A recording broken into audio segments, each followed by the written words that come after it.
La Sociedad Española de Radiodifusión presenta... Ser...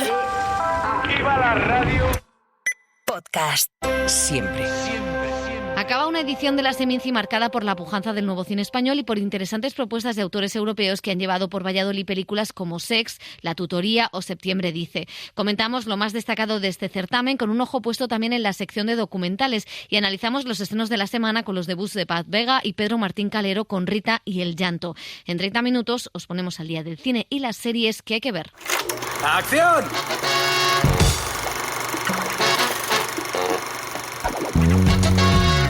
El cine en la Ser con Pepa Blanes.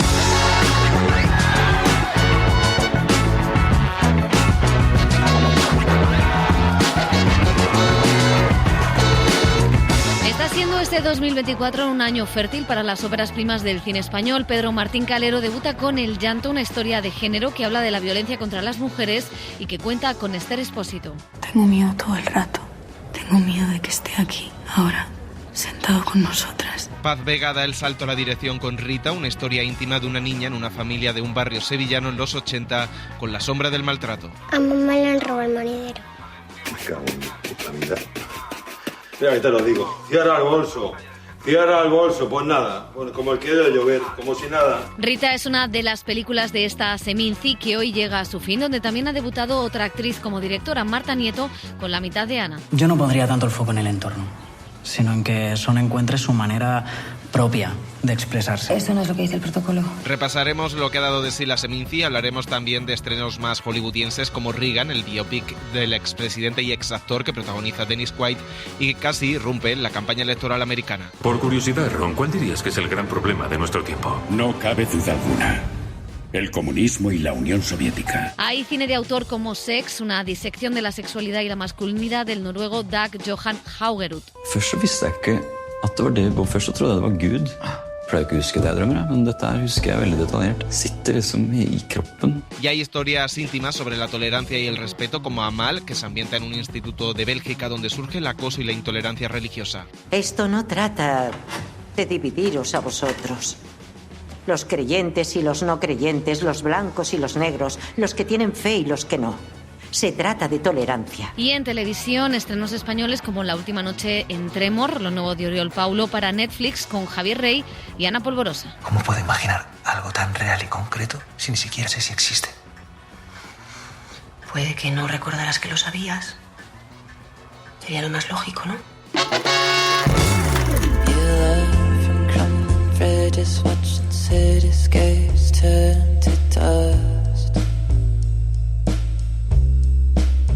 Filming helicopters crashing in the ocean from way above.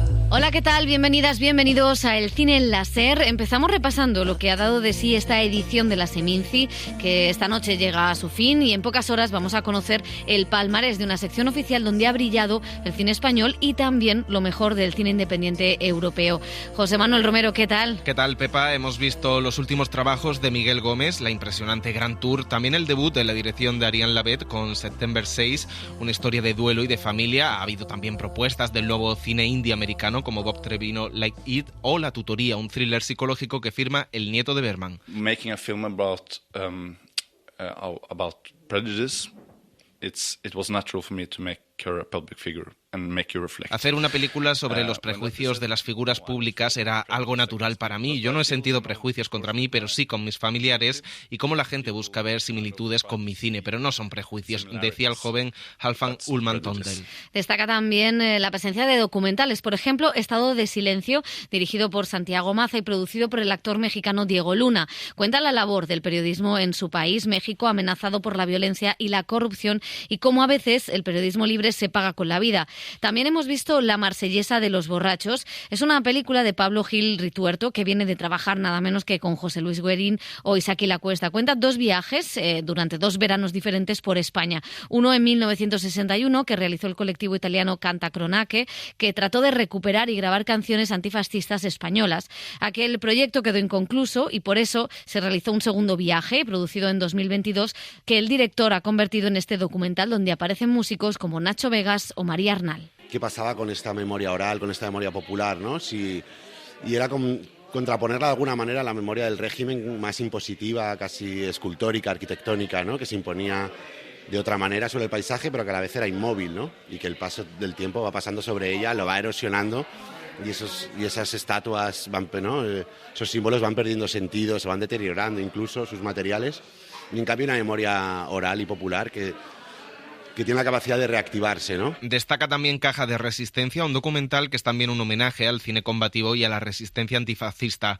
Concha Barquero y Alejandro Alvarado homenajean a Fernando Ruiz Vergara, un director que solo pudo filmar una película, un documental concretamente titulado Rocío y estrenado en 1980, que fue censurado en los inicios de la democracia por desmontar las relaciones entre el poder religioso, político y económico en Andalucía y que continúa prohibido aún hoy en España. Sí, claro, es que Rocío pues fue naturalmente determinante en su trayectoria posterior, es decir, que prácticamente las consecuencias de la censura judicial que tuvo Rocío y que sigue vigente a día de hoy, porque bueno, estuvo ratificada por una sentencia del Tribunal Supremo, pues condicionaron absolutamente el hecho de que Fernando no hiciera más películas.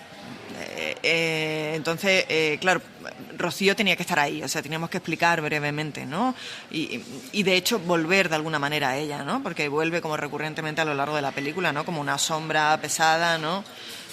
Sobre su figura, ¿no? Pero claro, el motor fundamental o la premisa fundamental de la película era tratar de hacer o tratar de fabular en realidad en torno a las películas que Fernando no pudo hacer justamente como consecuencia de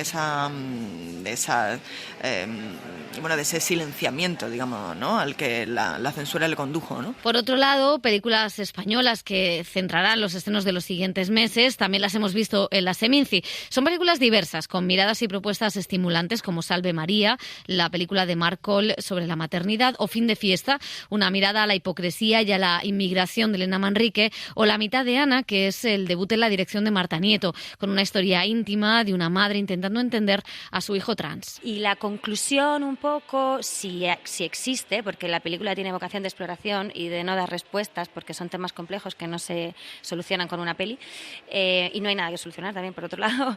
Pero bueno, la idea era un poco trasladar la responsabilidad hacia los adultos, hacia el adulto, hacia el sistema, hacia la familia, para crear un espacio de seguridad en esa exploración que es respetable absolutamente, sin presionar ni para un lado ni para el otro, ¿no? Pensábamos tan delicado, tan malo negar la posibilidad de explorar, como empujar, ¿no? Como yo tengo duda y no sé gestionar la incertidumbre, venga, vamos a solucionarlo, pues ya está, así y así. Entonces, el lugar intermedio, un lugar otra vez de duda, otra vez de escucha, de tranquilidad, de iremos viendo a ver qué está pasando, con todo el amor, de conectar con lo que está pasando aquí y ahora, gestionando esta incertidumbre, es un poco esto, ¿no? El entorno. Entonces, claro, en la película se polariza, ¿no? Está la hermana que tiene claro que no, está el otro que tiene claro que sí, y está Pau que tiene claro que, a ver, vamos a ir viendo, ¿no? Y entonces en esas tres dinámicas, bueno, planteamos la conversación. Otra ópera prima que ha debutado en Seminci es Rita, firmada por otra actriz, Paz Vega, también una historia de infancia, en este caso la mirada de dos niños a sus padres en un hogar de barrio en la Sevilla de 1984, con la violencia de género sobrevolando. Rita es uno de los estrenos de la semana que nos cuenta Helio Castro.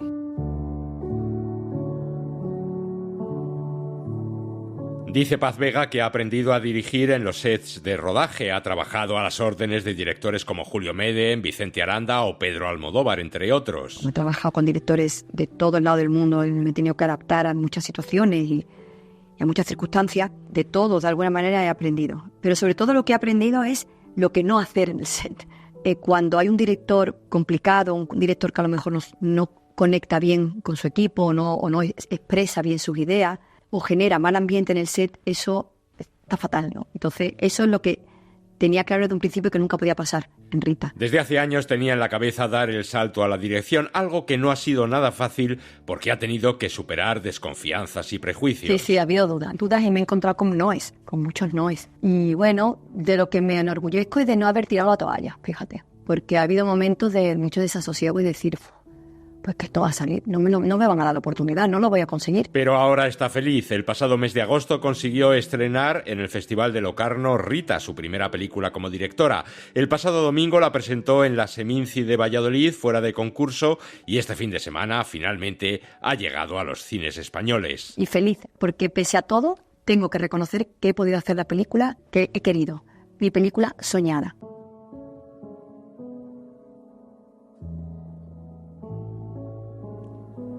Rita cuenta la historia de una familia en la Sevilla del año 1984. ¿Qué estás haciendo? Estoy preparando el desayuno. Yo puedo, mamá. Claro.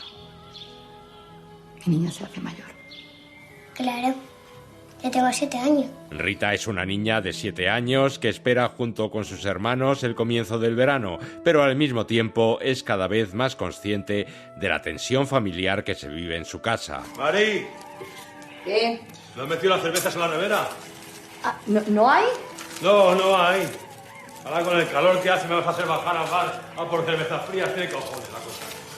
Tiene cojones, hombre. Paz Vega. Yo quería que mi película fuera un homenaje a una infancia preciosa, porque todos los que hemos tenido una edad podemos conectar en esa infancia, más allá de la historia y del drama. Y éramos niños, y niños felices, pese a todo. Y niños que el primer día de piscina, ir a la piscina el primer día de verano, ese día era un acontecimiento. Esa cosa de ser niño de verdad y esa inocencia, no sé, me parecía bonito rescatarlo para que la gente de una generación conecte con sus propios recuerdos, con su propia memoria, y para las nuevas juventudes, las nuevas generaciones, que vean que éramos felices y que éramos niños sin tecnología y que se podía ser niño y feliz sin tecnología. Pero además Paz Vega quería contar algo muy serio. En la película se ve el machismo de la época y sus trágicas consecuencias. Porque vas a estudiar mucho. Y vas a tener un trabajo importante. Ganarás mucho dinero. Y serás una mujer libre. Escúchame bien, Rita. Nunca dependas de nadie. No me entiendes, ¿no? No mucho. Bueno, ya me entenderás. Nosotras somos las mujeres de esta generación, ¿no? De mi generación. Somos lo que somos y estamos donde estamos porque tuvimos unas madres que no lo fueron. Unas madres que sacrificaron su vida y que la dieron por su familia y por sus hijos. Pero que nos advirtieron y nos dijeron, estudia, trabaja, sé independiente, no dependa. Todas las mujeres de mi generación han tenido esa conversación con su madre. Yo te di mi amor por un día. Es la propia Paz Vega la que interpreta el papel de madre, un peaje que tuvo que pagar para poder cumplir sus sueños de directora. A su lado vemos a Roberto Álamo, que hace del padre, y a la niña Sofía Ayepuz, que es Rita, y que con su expresiva mirada sostiene toda la película. Mami, ¿sabes que tenía un sueño muy bonito? ¿Ah, sí? ¿Quieres que te lo cuente? Claro. Estaba en un jardín donde había muchos árboles. Paz Vega reconoce que ha sido muy quisquillosa, muy detallista y exigente con los detalles de ambientación y con la reconstrucción de esa Sevilla de los años 80 y que, por supuesto, ha volcado todo su cariño y toda la atención en los niños, los verdaderos protagonistas del film. Yo siempre le decía que los niños no leyeran el guión. ¿Para qué le vas a meter a ese niño tanta información? ¿Para qué? Y cosas que posiblemente ni entienda. Y cuando tenían que estudiarse una frase, sí. Se estudiaban su frase y venían con su texto aprendido. Y piensa seguir dirigiendo. De hecho, ya prepara su segunda película como directora. Pero esto será dentro de unos años. Ahora llega a los cines Rita, la primera película como directora de la actriz Paz Vega. Mas todo pasa, todo pasará.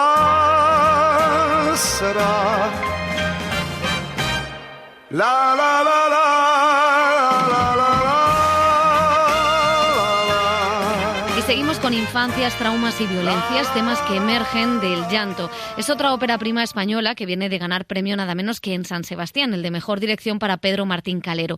Producida por Caballo Films, indaga en los límites del terror y del género a través de la historia de 3 mujeres conectadas por una especie de maldición. Esther Expósito es una de las protagonistas.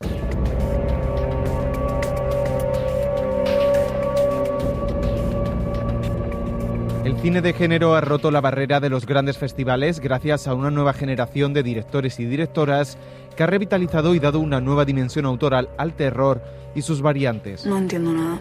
No entiendo qué está pasando. Vale, dime tu pasaporte, por favor. Dímelo. Que no, Pau, dicho que no. Ahí están las francesas Julia Ducournau o Coralie Fargeat con Titán y la sustancia, o el español Pedro Martín Calero, que con su primera película ha ganado la Concha de Plata Mejor Dirección en San Sebastián. Bueno, yo creo que está entrando el género un poco en su edad adulta, ¿no? Cada vez más directores se atreven a abordar el género desde perspectivas menos obvias o menos desde el lugar común. Mucho más estilizadas también, o sea, creo que va muy de la mano, ¿no? Es que creo, yo como director también creo que el género tiene una posibilidad de generar imágenes poéticas o quizás el subconsciente de los sueños, que son imágenes muy poderosas, muy atractivas para un director de plasmar, justificadas. El llanto es un proyecto en el que lleva trabajando durante años junto a Isabel Peña, la guionista habitual de Sorgoyen, a la que conoció mientras estudiaban cine. Una historia inquietante y críptica que va de España a Argentina y de la actualidad a 20 años atrás para buscar un hilo en la violencia contra las mujeres y en los efectos que genera a su alrededor. ¿Ese es Tom? No, he salido un momento. A ver, dime el pasaporte, porfa. Pero si no hay nadie, amor. Que no hay nadie. sí. Mira tu recuadro. Ahí, en la esquina, lo estoy viendo. 3 son las protagonistas y las actrices que componen este relato que el espectador tiene que ir completando. Esther Espósito es una joven universitaria con un novio a distancia que entra en una espiral de obsesión cuando detecta una inquietante presencia. Tengo miedo todo el rato. Tengo miedo de que esté aquí, ahora, sentado con nosotras. A partir de ahí conoce parte de su pasado, ese que transporta la historia a una escuela de cine de Argentina donde el personaje de Malena Vila va grabando con su cámara, como en Tesis, es una de las claras referencias, e intenta advertir a otra joven, la que encarna a la francesa Mathilde Olivier, de la amenaza que la ronda. Estamos malditas. Nosotras.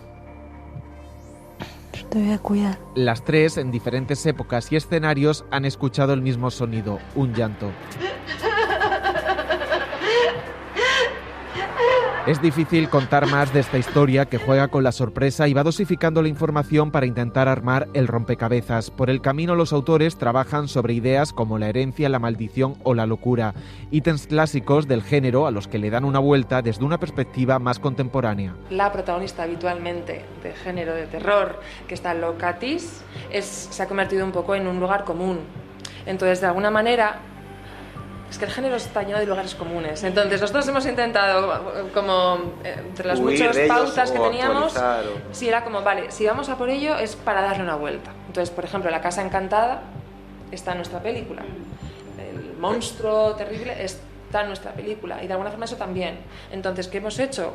Jugarlo desde el realismo. Hay varias referencias claras, como la citada película de Alejandro Amenábar, pero la cinta también conecta con el nuevo boom de lo sobrenatural en la literatura latinoamericana. Contar cómo el mal, eso, ¿no? Digamos que trasciende durante los siglos y durante los kilómetros y tal. Entonces, Argentina, de alguna forma, estaba en el imaginario desde el que arrancó la peli. El tema fue el que de verdad hizo que todo se fuera expandiendo. Entonces, como Mariana Enríquez estaba flotando. Pedro Martín Calero aprovecha la diversidad de espacios y tiempos para crear una atmósfera que va de una España invernal, donde la comunicación entre los jóvenes es por móvil, de hecho integran en pantalla los mensajes, llamadas, WhatsApp, a una Argentina veraniega y analógica.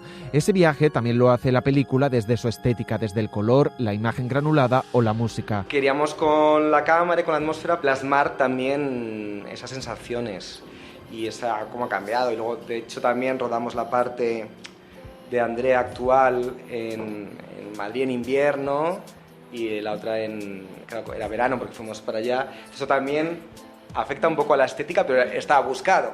Así también el viaje temporal es más largo, más estacional, y eso también afecta al color, a la vida en la que hay en la calle. El llanto también es cine de género con visión feminista, está la libertad sexual de las mujeres y su represión histórica, pero también subyacen temas como la sororidad, la figura de las amigas como elemento clave para romper el círculo de la paranoia y la depresión. Creo que me estoy volviendo loca. No digas eso. Es verdad. Hay momentos desconcertantes, hay momentos de confusión, el guión está lleno de giros, pero al final el llanto cierra todos los hilos en un ejercicio extraño, irregular y atípico en el cine español, en una de las películas que mejor muestra esa incredulidad a la que se enfrentan las mujeres víctimas de algún tipo de violencia machista. Siempre te miro y te pido un poquito y eso de ti no me quito, yeah. Sé que no tengo todo, pero es que a tu lado siempre quiero más. Sé que lo tengo todo, pero siempre quiero un poquito más. hace unas semanas hablábamos de Donald Trump y su biopic no querido, The Apprentice, hoy hablamos de otra película que retrata a otro presidente republicano. Es Reagan, de Sam McNamara, que cuenta con Dennis Quaid en el papel del expresidente y exactor que marcó una época y que de alguna manera conecta con el trumpismo. La película se centra en repasar su vida, su relación con las mujeres y también la obsesión de los rusos con él. Puedes huir de un matón un tiempo, pero al final vas a tener que plantarle cara. Está a punto de estallar otra guerra aquí en Hollywood, con los comunistas por un lado y la mafia por otro, y tú estás justo en el medio, hijo. Hola, soy Nancy Davis. Hola, Nancy Davis, soy Ron Reagan. Por curiosidad, Ron, ¿cuál dirías que es el gran problema de nuestro tiempo? No cabe duda alguna. El comunismo y la Unión Soviética.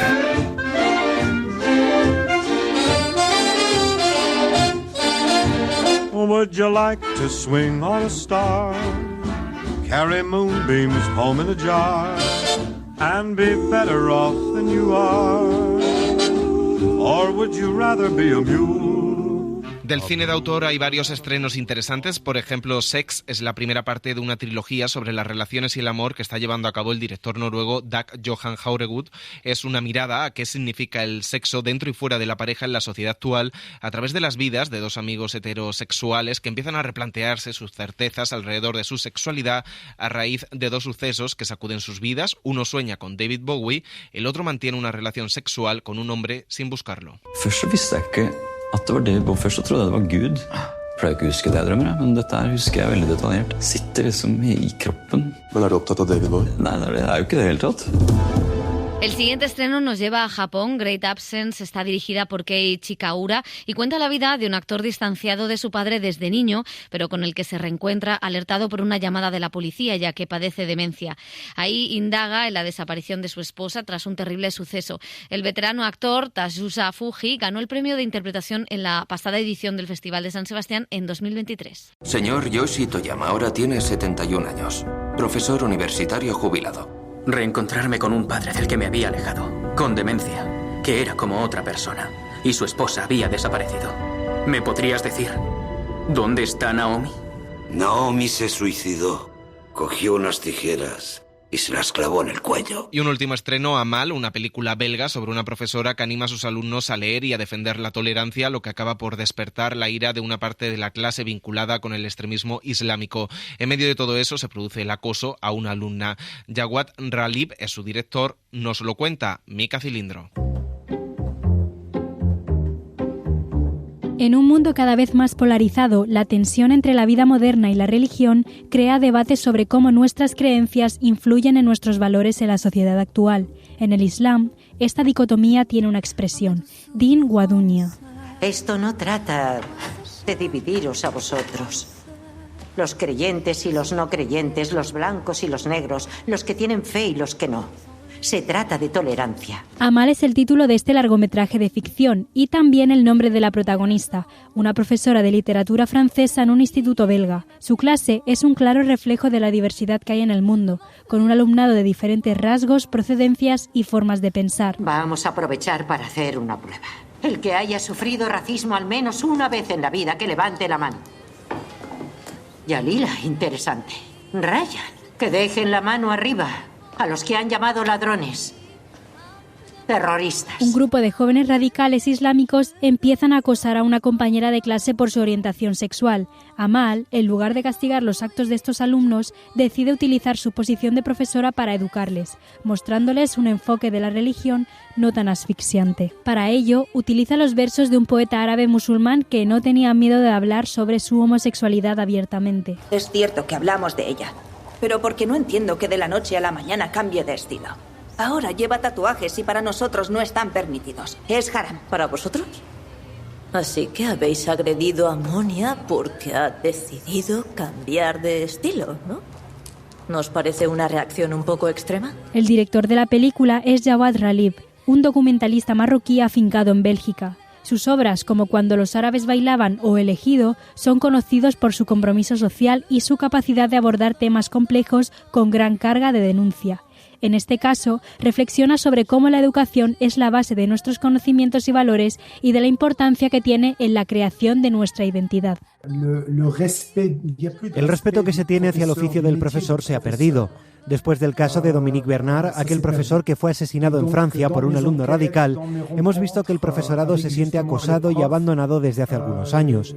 Muchos han decidido salirse del programa para ir hacia los temas de actualidad que hay que debatir, como la política o la religión, para abrir las mentes de la juventud y hacerles aprender a reflexionar.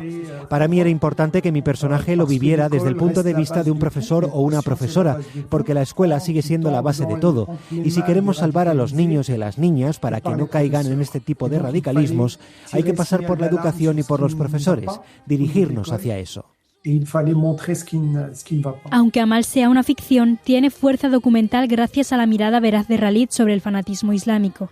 Hace una denuncia hacia los organismos religiosos en Bélgica, que escogen a sus profesores de religión islámica sin permitir que el sistema educativo tenga poder para supervisar lo que se enseña en sus clases, lo que da lugar a espacios donde pueden crecer ideas radicales sin ningún tipo de control. Se está creando un tumor. Si no hacemos nada, se extenderá. Ya está extendido desde hace mucho y lo sabes muy bien. Limítate a hacer tu trabajo, vete a casa y descansa. Este también es mi trabajo. Cuando me hice profesora soñaba con transmitirles algo bueno. Pero hay una diferencia abismal entre el ideal de la enseñanza y la realidad de nuestras aulas, por desgracia. Amal, con la actriz Lubna Zabal, que brilla en el papel de profesora, es una película que se aleja de los estereotipos que hay sobre el islamismo y defiende la educación pública como espacio para crecer en libertad.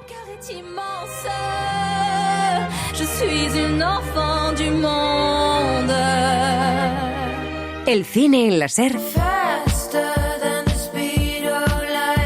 con Pepa Blanes.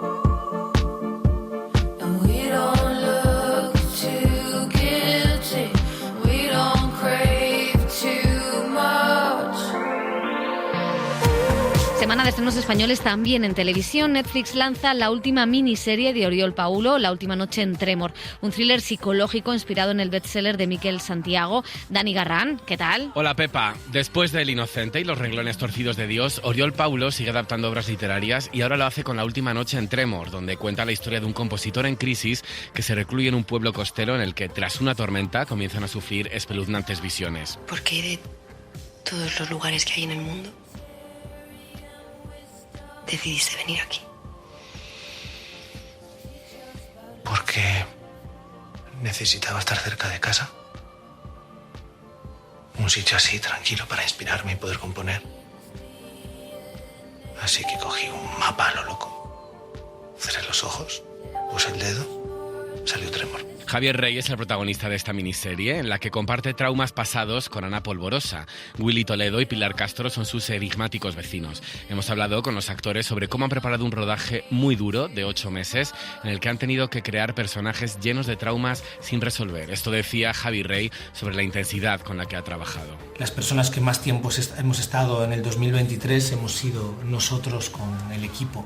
Creo que eso también ha sumado un poco a que ha costado de alguna manera el separarnos y el volver a la vida con las sensaciones de lo que generamos de los personajes, porque sí que creo que a todos nos pasa, durante meses todavía de alguna manera estaban ahí.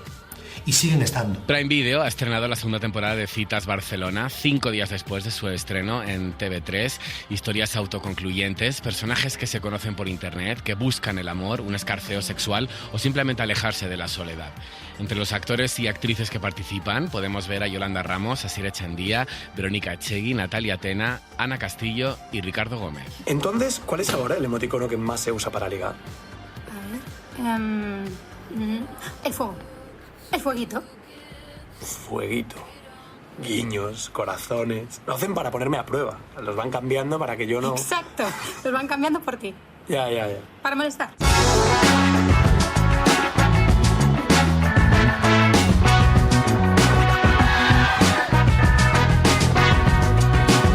Terminamos el cine en la SER. En la realización ha estado Julia García, la producción, redacción y redes sociales José Manuel Romero y Mica Cilindro.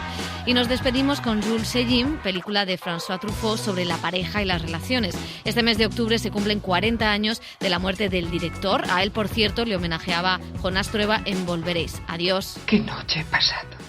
No tenía nada que hacer allí. Esta vida, este espíritu estaban muertos. Era un desierto, Jim, para morirse. Hablaba de ti y te buscaba. El cine en la SER, con Pepa Blanes. Cadena SER. 100 años de radio. Para no perderte ningún episodio, síguenos en la aplicación o la web de la SER, Podium Podcast o tu plataforma de audio favorita.